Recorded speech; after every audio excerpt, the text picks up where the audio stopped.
there, my name is Karen Fabian and I'm the founder of Bare Bones Yoga, and I want to show you a little trick. It's not really a trick, but just a little theme that as a yoga teacher you can use to form the basis of a sequence. And the idea is kind of related to something that's used in the exercise science world, because it really takes something that is a little more complicated and regresses it or makes it simpler, or kind of reverse engineers it so that you can teach it along the way in kind of a breakdown manner, kind of breaking it down into its parts. And then throughout the sequence, at a later point in the sequence, you teach it in the full expression, but you've already given students a chance to learn the different pieces that make that pose.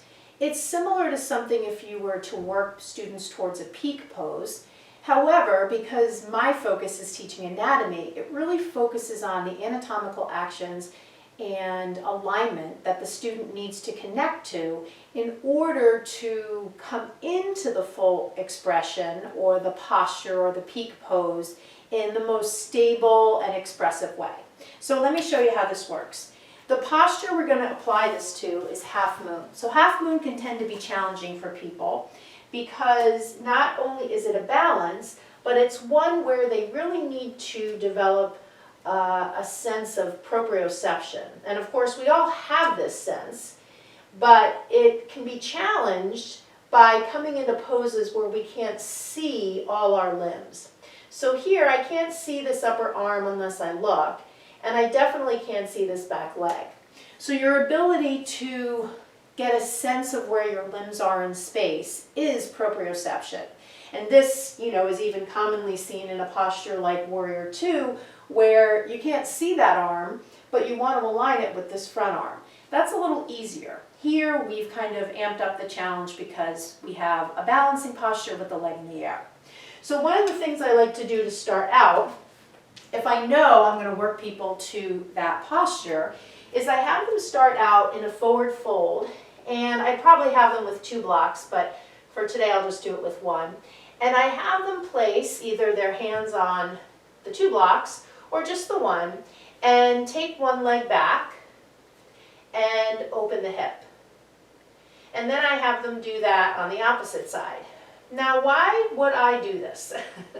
Well, the idea is you're trying to give people a sense of external rotation of the hip. So here I'm going to be using muscles like the piriformis and the gemelli muscles and the obturator muscles, quadratus femoris. These are all external rotators of the hip that, generally speaking, are on the back part of the body around the sacrum. And for some students, it can be a little confusing when they're hanging forward, when their legs in the air, to get that sense of opening the hip. The other thing that's really important is that they also flex their foot versus pointing their toes or having really no defined sense of what that foot back there is doing. So here, as I have them flex the foot, I'm having them use a little bit more of their quadriceps to extend the knee, rather than having the hip open and not a lot of tone in the quads, so the leg is just hanging there. And you can be sure that in the full expression of the pose, if that leg out there is not really engaged, it's going to make it a lot harder. So then what I do is I might teach a couple of other things, and then I bring them into a variation of side plank where their knee is on the ground and their back foot is down. And then I ask them to lift this back leg while flexing the foot. So you see here, I'm still maintaining that external rotation, but now I've added a little bit of balance, but I've regressed it because the knee is on the ground. I ask them to look back and be sure they can see that leg so that I know it's aligned, or they know that it's aligned, as they come into this regressed version. And then what I have them do, I might teach a couple of other things. Then I have them bring the prop down, and I have them bring their lower hand down like a kickstand. And then I have them kick the leg back and take a moment to peek and make sure the foot is flexed, the hip's externally rotated, and the heel is right behind the head. And then I have them engage from the ground up and come into the full posture. So now I've taken them into the full posture, but I've chunked it out along the way, broken down the pose's pieces, and kind of reverse engineered it in a way. So then for the final expression, and probably the most challenging one, I insert the posture into a dynamic movement. So I take them through kind of a traditional sun salutation, and I have them come into warrior two and reverse the warrior. And then from reverse warrior, I have them come into half moon, and without using the lower arm as a kickstand, come right up. I then have them go back to warrior two and go all the way through the vinyasa again, and then do it on the opposite side. So you're basically taking the component parts and then a regressed version of the posture that still has that variation of the back leg in the air.